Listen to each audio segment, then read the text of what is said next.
of this month. So as your general advice for both, your love spread and also the other spread that deals with other areas of your life, I feel like whatever advice you've been giving another person, and I feel like it's a constant, like over and over and over and over again, you're giving advice to another person, and they might not have listened to what you had to say. They might not have heeded your advice, but they might not feel like you're justified or you're the expert, so that they don't need to take your advice. This is the week where you're going to get some type of a coming back. The person might be coming back and tell you, just verbally or even non-verbally, that you know what, you were right.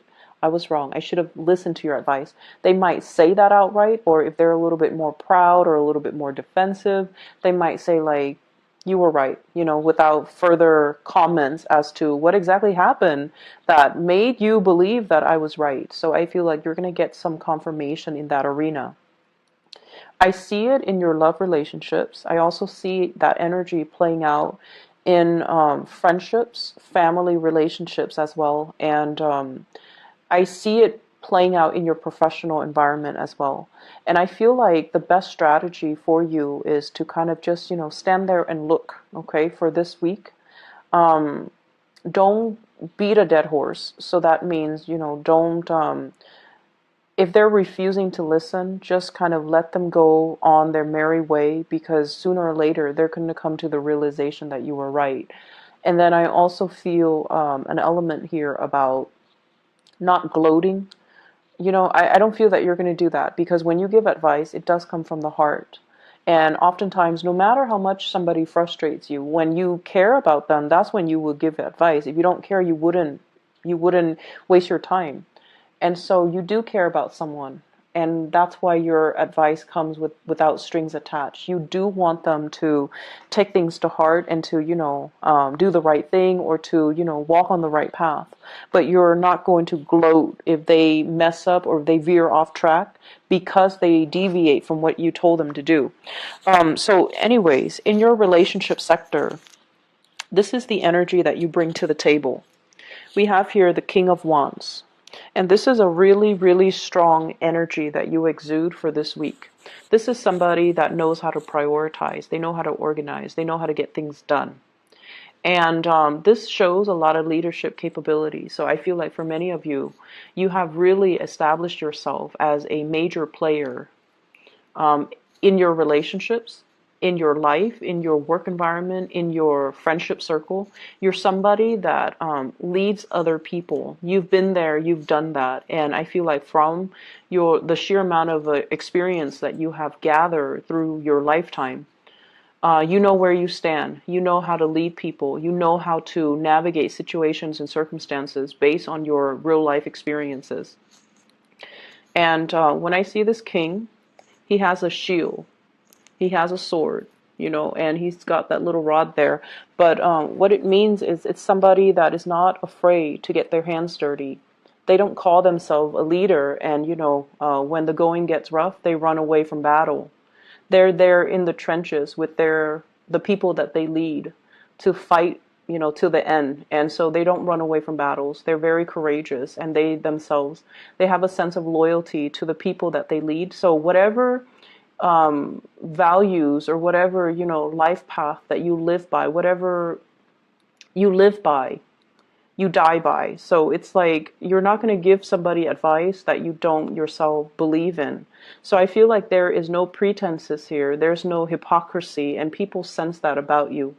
And I feel like because of that, you're in a really good position to kind of like to be a very good relationship partner, because other people believe that no matter what, whatever you say is what you stand by. So there's no mixed messages. There's no like, I like you, but I don't like you today. Like, there are no mixed signals. There are no mixed messages that you're sending. You're very clear about your expectations in relationships, and you're very clear about what you are demanding or asking of another person. I usually think of this as somebody who has children, somebody who's like, who might be in a relationship with children, but I also feel with this card, it's someone who's single, okay? So you might be a single parent, a single mother, a single father, with children. You might have, exes that you've had children with. You might have been married to them at one point or just, in a relationship with them. But this is somebody that has children, and if not, then this is somebody that's single. So for many of you, the energy is you are very single for this week, and I feel like that's what I'm tapping into. The partner you're dealing with is somebody who's a little bit more wishy-washy. So their energy is prayer will make it all better. Let's not go out and get our hands dirty. Let's just sit in one place and pray. Pray for things to get better. Pray for improvement. Pray for opportunities. And I feel like your energy is in opposition to what your partner is dealing with here with the Judgment card. And I feel like, you don't mind getting your hands dirty. You do what needs to be done because it needs to be done. And you don't wait around for opportunities. You go and grab opportunities, or you go and scavenge and find opportunities. And I feel like in the love department, you take initiative and you're very clear about dictating, hey, this is what I'm looking for in a relationship partner. This is what I really want. And whereas the other person is a little bit more like, let's wait on things. Let's wait around. Let's wait for another day. Let's wait for the right time. Let's wait for the right circumstances. I feel like they're very, very unclear about what they want. They might even believe in, divine timing, and they might even believe in like things would just magically. It's not very practical or pragmatic. You feel like their heads are in the clouds, and they're really not manifesting and making things happen for themselves. And yes, the Judgment card is all about contact. There's communication back and forth between you and this person.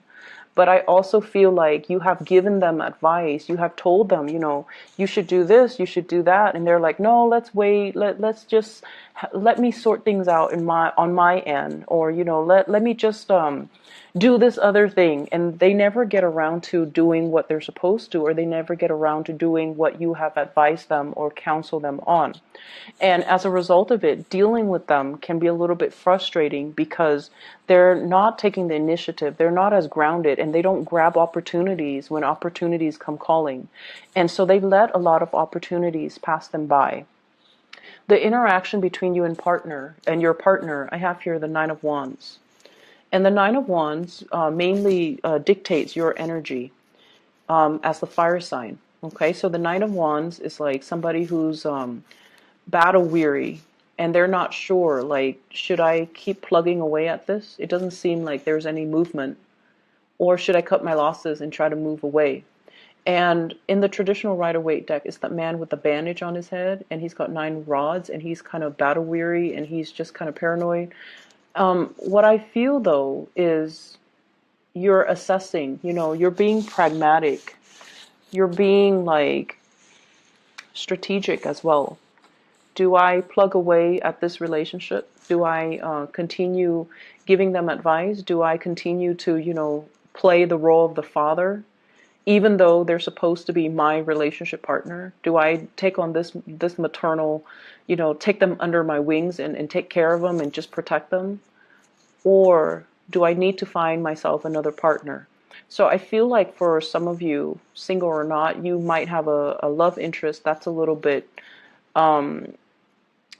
they're just very different from you. But I do see this element about you giving advice over and over and over again, and they're not really taking the bait, or they feel like, oh, I'll just wait it out. Everything's going to work itself out, and they don't really, it basically absolves them of having to take initiative for their own life. So I do feel somebody that has been through, I feel, their fair share of disappointment. So for example, if it's a partner and they're not able to get a job, right? Just an example. If they're not able to get a job and you tell them, for you, it's very easy because you come from a different space. But I feel like for them, it's a little bit more difficult because they've gone through possibly, months of interviewing and never getting called back. And then they've gone through like a lot of resume revision, right? And they're tired. And Just think about it. If it's like, if someone has gone through 9 interviews, right? All from different companies, all with different people, and they have been turned down 9 times. I mean, at the end of the day, it's really hard to say that, oh, I'm not qualified for the job. I feel like the reality of it is they don't like me. 9 separate companies, 9 separate interviewers, 9 separate situations didn't want me. It's very tragic for the ego. It's very demoralizing. And I feel like that's similar to the space that your partner is dealing with or coming from, where there's something that they're not able to admit to themselves. And I feel like when it's denial, or when it's like, things that they're glossing over, whoever it is, they have to come to terms with it on their own time, and they have to come to terms with it in their own way. And so you can talk and advise and tell them till you're blue in the face, but until they're able to admit these certain things about themselves, it's really hard for them to make changes, right? It's really hard for us to make changes when we're in denial.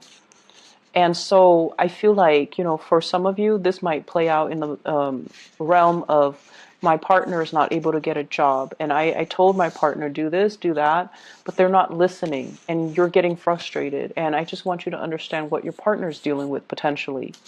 And then for others, it's sort of like you might have a partner that's very naive, and their head is just in the clouds. They're distracted. They might seem like they're always, they're always late.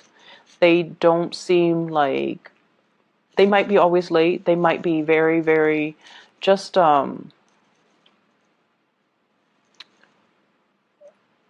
might not be very affectionate. And time again, you told them, I want more affection. I want things to change. I feel very much by myself, like I'm a single person, even though I'm dating you. And I feel, like you tell them many, many times. And this might be the week where they come in and try to make some changes, okay? Because I feel like change is coming for you. So I have here this is the Knight of Pentacles. This is somebody coming in, making an offer, making amends, trying their best to appease you, trying to bring something substantial to the table. So if it's a partner who has been out on their luck when it comes to work, they're going to hear good news. And I feel like that's going to help them, because they're going to either take your advice or do something to initiate things from their end. Either way, taking your advice so that they can get things started in their own life, okay? And then if it's a partner that has been estranged, either they're traveling, they're not around, and you feel like, I'm with them, but I'm so single. I'm with them, but I feel like I'm just single because they're not giving me the affection, the attention. They're not physically here. They're coming back into the picture with good news. They've done a lot of work on themselves, and I feel like sometimes it takes that distance away from the people and the things that we love, and the things and the people that we're familiar with, for us to make some changes, for us to really see ourselves from a different context, in order to know what we need to figure out, in order to know what we need to work on, in order to know what we need to change about ourselves. So I feel like there's a realization coming through. For others of you, if you've been hoping and praying for a relationship, we have the Death card here, which is a change. So this is a change around. If you're single, you're going to be in a relationship. If you're in a relationship, you might be single. So there's a change around. It doesn't denote, any specific direction, but I feel for majority of you, there's a couple relationship coming through. It's on the offer for you. And I do feel like many of you, person, okay? If you're dealing with a Scorpio with this Death card, there's some good news coming around for the two of you, for both of you. If you're dealing with an earth sign, Taurus, Virgo, Capricorn, there's an offer coming through, and I feel like it's going to be very good, very stable. It's slow. You might have been waiting for it. They might have been waiting on you, but I feel like there's a coming together. In other areas of your life, there will be a lot of get-togethers, okay? Get-togethers with old friends, get-togethers with old colleagues, get-together with like family members, but I feel more so friends, colleagues, like people you used to work with, people you used to go to school with, more in a more social, professional type of a setting, not so much family. I also feel like travel and movement, coming to see people traveling and moving to come see you. And I feel like these are long standing, significant friendships, okay? I feel like these people have been around with you through a very important milestone in your life. And I say that because of the Six of Cups. This is a flashback from the past, walking down memory lane, recalling, like a lot of fun times between you and another person. And I'm always drawn to this tear, the person is crying. So it's like really good times to be had, reunions with other people, and it's linked up with the Three of Cups, which is social engagement, social outings, being the life of the party, and hearing really, really good news about the people that you've used to, hang around with, or hearing through the grapevines like, oh, so and so is doing this, so and so is married, so and so has a baby, things like that. And I feel like it's a really, really nice like walk down memory lane. And I do see social engagement happening for you guys where you're going to run into people from your past. All are good people. I don't see like, the past coming back to haunt you. And I feel overall you have so much career and achievements and, just positivity in your financial and professional sector that, sometimes when we don't want to go to high school reunions, or we don't really want to meet up with old friends if we feel like we haven't made it, right? So some of us, and I feel for you guys especially, the fixed signs, you, Scorpio, Taurus, and Aquarius, you want your career to speak for you. You want to be like, hey, the envy of the party. And I feel like if you haven't made it professionally, you're very weary about these reunions. But I feel like right now you're in a good space. You're where you need to be professionally. A lot of doors are opening for you. So you're at a point where you're like, okay, I'll be there. I'll be at this reunion. I want to talk about what I'm doing. I want to talk about these projects I'm handling. I want to talk about all my responsibilities that people entrust me with. Not in the spirit of bragging, but in the spirit of, I'm really proud of the person that I am today. I'm really proud that despite everything that I've been through, that, I made it. And I'm entrusted with a lot of responsibilities. I'm seen as someone who's competent, and I've created a name for myself. So I feel like you're going to be the life of the party, and you're going to be, you're going to have a lot to offer. You're going to have a lot to say, and you're going to have a lot of people admiring you and possibly even envious, but not in a bad way. They're not jealous and vindictive. I feel like they look at your life with envy, and they're going to just be really glad, or just to be very happy for you, okay? So there's a lot of travel and movement that's coming in with this Eight of Wands too, and this is like uh, travel by air, travel over waterways, so across the continental US to another state. And I also feel like work travel, work demands and things like that, possibly even traveling with another partner and having the means to do recreational travel for leisure rather than just business. So I feel like if you're not even traveling this week, it's going to be played out into the picture. I'm seeing you possibly living in a colder climate, going to somewhere that's a little bit warmer. And I also feel like overnight, like a red eye type of a plane ticket, where you might be as well move, like going to another country where you have to, sleep overnight on a plane. So I do see those elements coming through.